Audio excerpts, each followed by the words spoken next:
এবার ভারত নিয়ন্ত্রিত জম্মু ও কাশ্মীরের পেহেলগামে বন্দুকধারীদের হামলায় ২৬ জনের প্রাণহানির ঘটনার পর চিরবৈরী প্রতিবেশী পাকিস্তানের বিরুদ্ধে একের পর এক পদক্ষেপ নিচ্ছে নয়াদিল্লি। বুধবার ভারতের মন্ত্রিপরিষদের জাতীয় নিরাপত্তা কমিটির বৈঠকে পাকিস্তানের বিরুদ্ধে বড় ধরনের ৫টি পদক্ষেপ নেওয়ার ঘোষণা দেওয়া হয়। এরপর বৃহস্পতিবার ভারতীয় মেডিকেল ভিসা সহ পাকিস্তানি নাগরিকদের জন্য সব ধরনের ভিসা পরিষেবা স্থগিত করেছে ভারত। এক বিবৃতিতে ভারতের পররাষ্ট্র মন্ত্রণালয় বলেছে, ইতোমধ্যে পাকিস্তানি নাগরিকদের জন্য জারি করা সব ধরনের বৈধ ভারতীয় ভিসা আগামী রোববার থেকে বাতিল হয়ে যাবে। এছাড়া ওই দেশের নাগরিকদের দেওয়া সকল মেডিকেল ভিসাও মঙ্গলবার পর্যন্ত বৈধ থাকবে।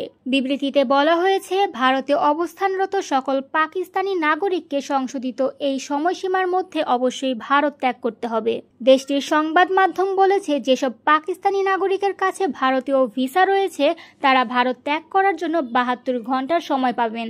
ভিসা বাতিলের পাশাপাশি পাকিস্তানি নাগরিকদের জন্য সব ধরনের ভিসা পরিষেবাও স্থগিত করেছে ভারত। এর ফলে পাকিস্তানি নাগরিকরা ভারত ভ্রমণের জন্য কোনো ধরনের নথি পাবেন না।